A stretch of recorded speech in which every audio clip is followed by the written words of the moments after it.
The crackle of distant thunder sent ripples through the stillness of the Montana Territory, 1885, as Nathaniel Calhouns squinted at the horizon from his weathered porch. The coming storm matched the turbulence in his soul, both inevitable, both beyond his power to stop. Nathaniel had spent the better part of a decade building the ranch that stretched before him. 20 acres of good grazing land, a sturdy barn, and a house that stood solid against the brutal winters. A house that had remained empty since the influenza swept through 3 winters past, taking his parents and leaving nothing but echoing rooms and memories. He ran a calloused hand through his dark hair, streaked prematurely with silver at the temples, though he'd only seen 30 summers. The wind picked up, carrying the scent of rain and something else change. Nathaniel grimaced, sensing it as surely as he could feel the approaching storm in his once broken leg. His foreman, old Tom Fletcher, rode up from the south pasture, dust kicking up behind his horse. "Riders coming," Tom announced without preamble. 5, maybe 6. 1 wagon. Nathaniel nodded, straightening to his full height. "Trouble?" Tom shrugged. "Don't reckon so. Looks like travelers. Woman driving the wagon." A woman. Nathaniel felt an unfamiliar twist in his gut. Women were rare in this part of the territory, especially those who drove their own wagons. "I'll ride out," he said, already moving toward the stable. He found the riders 2 miles down the road, their wagon wheel splintered beyond repair. 4 men on horseback surrounded a simple covered wagon where a woman sat bolt upright on the bench, rifle across her lap. Her face was partially shaded by a wide-brimmed hat, but Nathaniel could see the determined set of her jaw. "Afternoon," he called, approaching slowly, hands visible. "Need some assistance?" The oldest of the men, gray-bearded and trail-worn, nodded. "Mighty kind. Will gave out on us, and we're bound for Silver Creek." "You're 20 miles short," Nathaniel said. "Storm's coming in fast." As if to emphasize his point, lightning split the sky, followed by a rumble that spooked the horses. The woman on the wagon spoke, her voice surprisingly steady. "I'm Rebecca O'Malley. My uncle and cousins are escorting me to Silver Creek to establish a school." She gestured to the men. "We've pushed too hard, trying to outrun the weather." Nathaniel studied her for a long moment. She was younger than he'd first thought, perhaps 25, with intelligent eyes the color of summer sage. Freckles dusted a nose that had caught too much sun in recent days. "Nathaniel Calhoun," he offered. "My ranch is nearby. You're welcome to shelter there until the storm passes." The uncle exchanged glances with his sons before nodding. "Much obliged, Mr. Calhoun." Getting the wagon to the ranch proved challenging as the wind intensified. By the time they reached the main house, rain was falling in sheets. Nathaniel helped Rebecca down from the wagon, momentarily startled by how small her hand felt in his. "Thank you," she said, eyes meeting his directly. Something in that gaze made him look away first. Inside, Tom had already stoked the fire in the main room. The house suddenly felt strangely intimate with the presence of a woman. Rebecca removed her hat, revealing copper-colored hair pulled back in a practical braid. "Your wife must be a hardy woman, living this far out," the Uncle James O'Malley remarked as he warmed his hands by the fire. Tom coughed awkwardly. "No wife," Nathaniel said simply. "Just me." Rebecca looked around the room, taking in the spare furnishings, the absence of feminine touches. Her eyes settled on a dusty shelf where a single photograph sat his parents on their wedding day. "All this house for one man?" she asked softly. Nathaniel didn't answer. The evening progressed with more talking than Nathaniel had endured in months. James and his sons Patrick, Daniel, and Matthew were cattle traders from Kansas, having come north to deliver a herd. They were bringing Rebecca to join her brother, who'd established himself as Silver Creek's doctor. "Rebecca's going to civilize those mountain folks," Patrick teased over dinner. "I'm going to teach children to read," she corrected firmly. "There's a difference." Nathaniel found himself watching her as she spoke, noting how her hands moved expressively, how she included everyone in conversation, even drawing shy responses from Tom. She spoke of books and ideas with passion, describing the small library she planned to establish alongside the school. After the meal, the men retired to the barn where Nathaniel had prepared sleeping quarters. Rebecca was given the small guest room that had once belonged to his mother. "Mr. Calhoun," she called as he was leaving. "Thank you for your hospitality." He nodded, uncomfortable with gratitude. "Storm should pass by morning. I'll help with your wagon wheel. You have a beautiful home," she said, her eyes searching his face. "Though it feels empty," he finished when she hesitated. She smiled slightly. "I was going to say waiting." Nathaniel frowned, unsure what to make of such a statement. "Good night, Miss O'Malley." In the morning, the storm had left behind a washed-clean world. While James and his sons prepared for departure, Nathaniel worked on salvaging the broken wheel. Rebecca appeared beside him, holding a steaming mug. "Coffee," she explained, offering it. "I hope you don't mind that I used your kitchen." He accepted the mug, their fingers brushing briefly. "Didn't expect you to know how to make Cowboy coffee." A smile curved her lips. "My father was a cavalry officer. I grew up on military outposts until I was 16. This explained her comfort in the wilderness, her easy manner around men. Nathaniel found himself curious despite his usual reticence. "What happened at 16? He asked, surprising himself. "My father died at Little Bighorn. My mother sent me east to live with her sister." A shadow crossed her face. "I taught at a ladies' academy in Boston until my brother convinced me to come west." Nathaniel nodded, understanding what remained unspoken, that she'd seen enough tragedy to recognize it in others. "The wheel can't be properly fixed here," he finally said. "But I can rig something that'll get you to Silver Creek." "We appreciate that, Mr. Calhoun," she replied. "Nate," he corrected. "Everyone calls me Nate." By mid-morning, the wagon was ready. James offered payment, which Nathaniel refused. As they prepared to leave, Rebecca approached him once more. "My brother writes that Silver Creek is growing quickly. They need skilled men." She paused. "Should you ever find yourself there?" "I don't leave the ranch much," he said. Something like disappointment flickered in her eyes before she nodded. "Goodbye, then. And thank you." Nathaniel watched them disappear down the road, telling himself the hollowness in his chest was relief at returning to solitude. 3 weeks passed, and Nathaniel threw himself into ranch work with singular focus. The temporary wheel repair weighed on his mind. It had been sturdy enough for slow travel, but far from ideal for mountain roads. Tom noticed his distraction. "Something eating at you?" the old cowhand asked one evening. "That wagon wheel," Nathaniel admitted reluctantly. "Been thinking it might not have held." Tom's weathered face creased in a knowing smile. "Might be worth a ride to Silver Creek, just to check." The journey to Silver Creek took the better part of 2 days. Nathaniel told himself he was simply ensuring their safe arrival, perhaps picking up supplies unavailable closer to home. He rode into town late afternoon, dust-covered and stiff. Silver Creek had grown since his last visit. New buildings lined the main street, including a freshly painted structure with "School" written above the door. His heart quickened unexpectedly.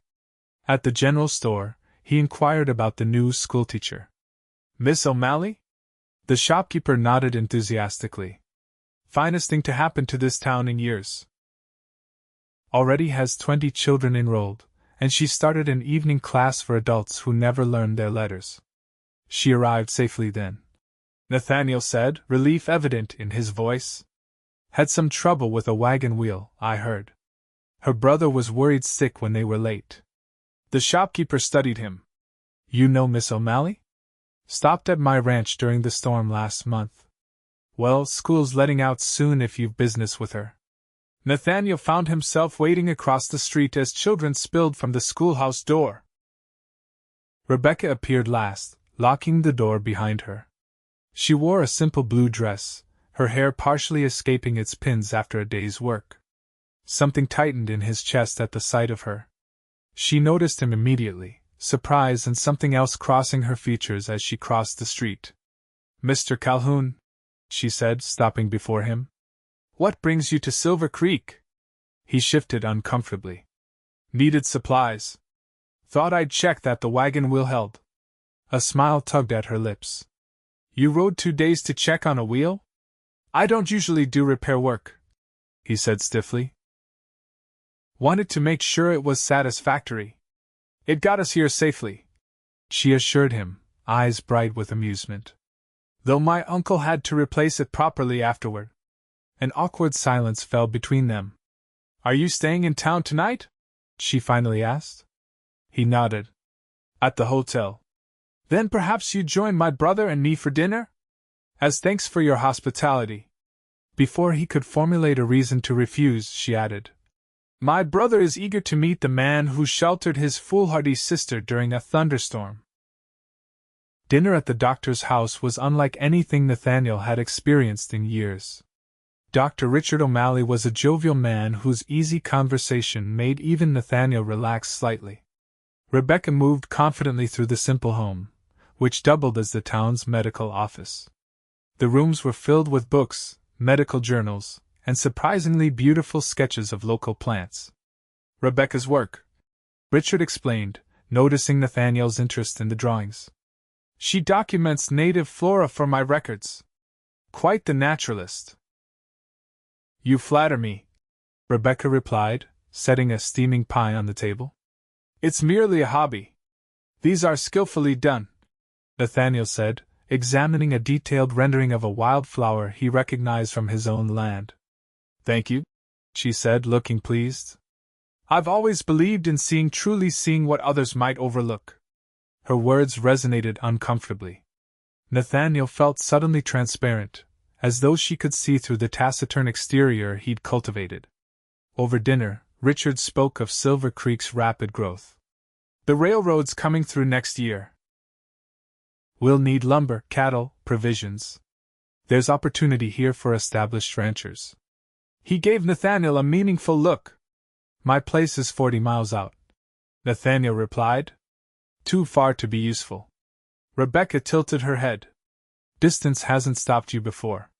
Their eyes met briefly, and he looked away first. Later, as he prepared to leave, Rebecca walked him to the door. "Will you return to your ranch tomorrow?" He nodded. At first light. She seemed about to say something, then changed her mind. "Safe travels, Mr. Calhoun." "Nate," he reminded her. She smiled. "Nate." He rode out of Silver Creek the next morning, trying to ignore the feeling that he was leaving something important behind. The ranch welcomed him back with familiar silence, but for the first time, he heard it not as peace but as absence. Summer faded into autumn. Nathaniel sold his yearling steers at good prices and prepared the ranch for winter.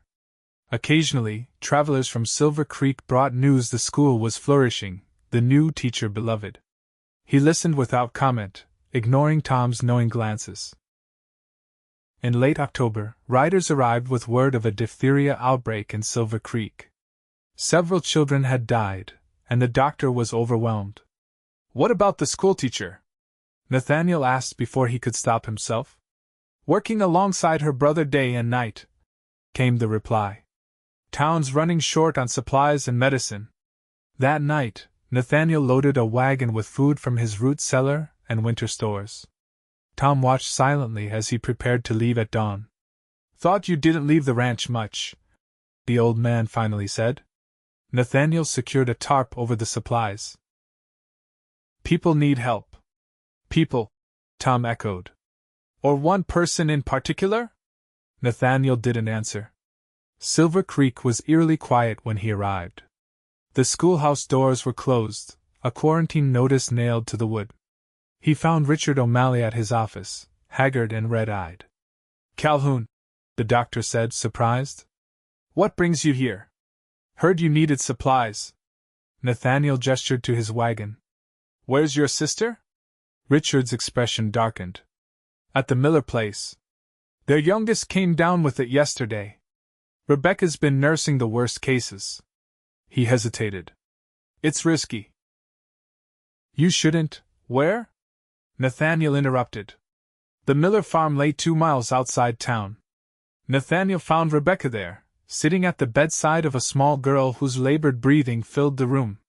She looked up when he entered, exhaustion etched across her features. Nate? She whispered, disbelieving. Brought supplies, he said, taking in her pallor, the dark circles beneath her eyes. You need rest. She shook her head. I can't leave her. The mother's ill too, and Mr. Miller is tending the other children. Nathaniel moved closer, seeing the girl's flushed face, hearing the terrible struggle for air. I'll stay with her. You sleep.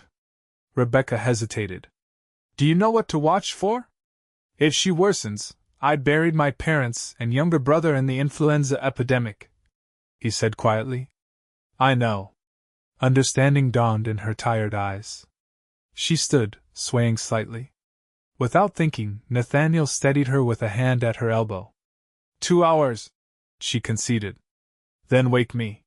He watched as she curled onto a small cot in the corner, falling asleep almost instantly. The child moaned softly, and he turned his attention to her, dampening a cloth to cool her forehead as his mother had once done for him. For 3 days, Nathaniel remained at the Miller farm, working alongside Rebecca as the child slowly recovered.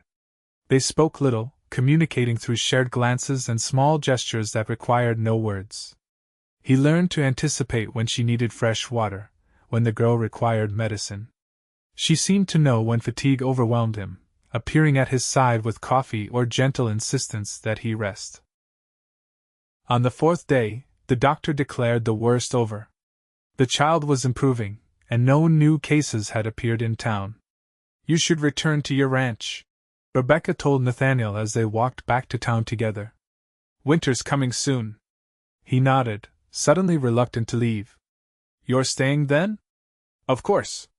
The school will reopen next week. She glanced at him. Unless you think I should flee at the first sign of hardship? No, he said seriously. You're made of stronger stuff than that. Her expression softened. As are you, despite what you may think. That evening, he joined Rebecca and Richard for a simple meal. The conversation turned to the coming winter, and Richard mentioned the abandoned Peterson place 3 miles from town. Good land, the doctor said. House needs work, but it could make a fine satellite operation for someone with an established ranch. Nathaniel caught Rebecca's quick glance at her brother. I don't need another property, he said. Richard shrugged. Just thinking aloud. Rebecca's been sketching some of the wildflowers out that way. After dinner, Rebecca showed him her latest drawings, delicate renderings of late-blooming asters and goldenrod. Her fingers brushed his as she handed him the sketchbook, and neither moved away. You have a gift, he said quietly. For seeing beauty where others might not, she replied, her eyes meeting his. Something shifted between them, a current of understanding that required no explanation. For the first time in years, Nathaniel felt the walls he'd built beginning to crumble. Morning brought clarity. Before leaving for his ranch, Nathaniel rode to the abandoned Peterson place. The house was weathered but sound, the land fertile. He stood on the porch, imagining what it might become with work and care. In town, he found Rebecca at the schoolhouse, preparing for reopening. I'm riding back today, he said from the doorway. She looked up, disappointment briefly visible before she composed herself. Of course. Winter waits for no man. I looked at the Peterson place. The words came out abruptly. Hope flickered in her eyes. And? It has potential. He stepped further into the room. I don't talk much, Rebecca. I've noticed, she said, a smile playing at the corners of her mouth. Words don't come easy to me. She moved closer, her expression serious now. I don't need words, Nate. I need honesty. Presence. I need someone who sees the world as it is but isn't afraid of what it could be. His heart hammered in his chest. I have an empty house. I know. It's been waiting, he admitted, echoing her words from months before. Maybe I have too. She reached for his hand, her fingers intertwining with his. Then perhaps we should both stop waiting. With winter approaching, Nathaniel returned to his ranch with a promise to return before the first heavy snow. In the weeks that followed, he worked tirelessly, preparing the ranch for his absence and making arrangements with Tom to oversee operations. "About time," was all the old cowhand said when Nathaniel explained his plans. In early December, Nathaniel rode back to Silver Creek with 2 pack horses and determination that surprised even himself. He found Rebecca at the schoolhouse Christmas pageant, directing children in a nativity scene. She spotted him at the back of the room, her face lighting with joy that made his heart constrict.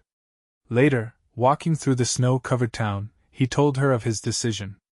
"I'm buying the Peterson place. Tom will manage the main ranch, and I'll establish a second operation here." Rebecca's eyes widened. "You're staying in Silver Creek?" "I'm staying where you are," he said simply. On Christmas Eve, beneath a star-filled sky, Nathaniel asked Rebecca to marry him. No flowery speeches, just a simple question and the ring that had belonged to his mother. "Yes," she answered, tears glistening in her eyes.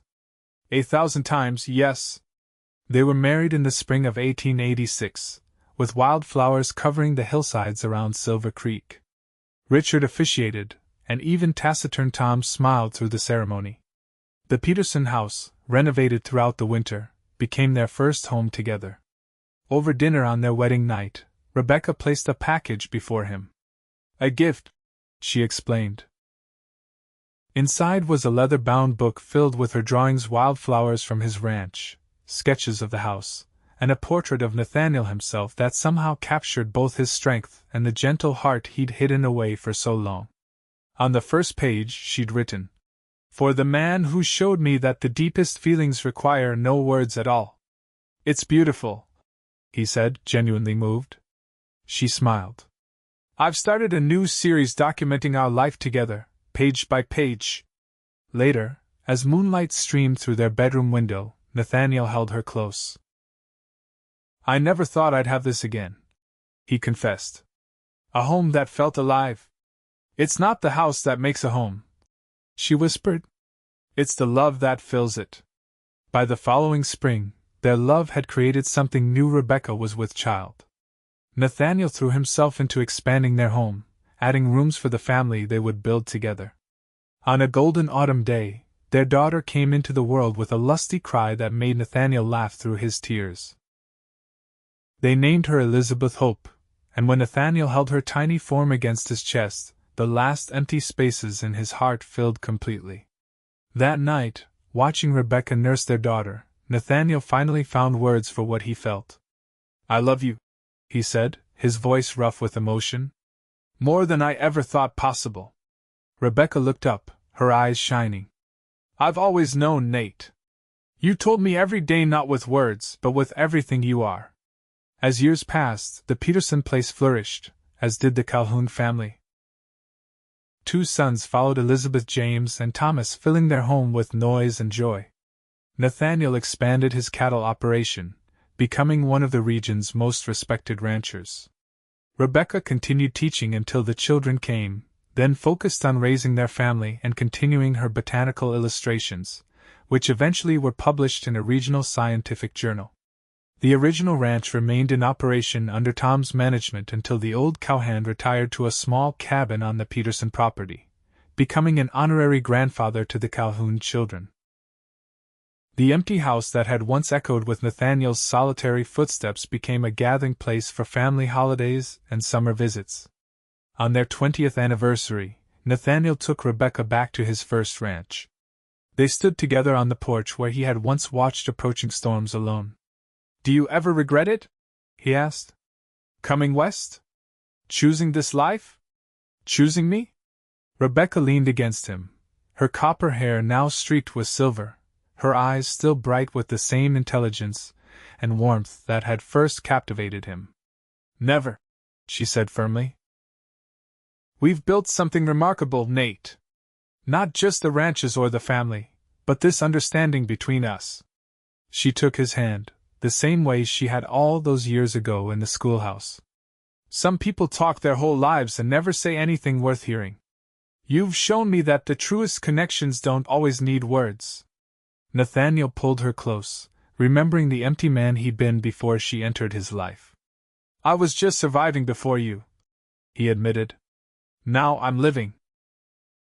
As the sun set over the Montana landscape they both loved, Nathaniel reflected on the journey that had brought them here from a broken wagon wheel in a thunderstorm to a life richer than he could have imagined.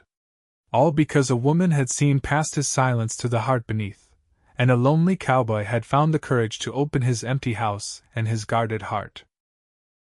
Together, they had written a love story more eloquent than any words could express in shared glances across crowded rooms, in steadfast presence during hardship, in the family they'd created, and in the life they'd built from empty spaces and unspoken promises. And in the end, that was all that needed to be said.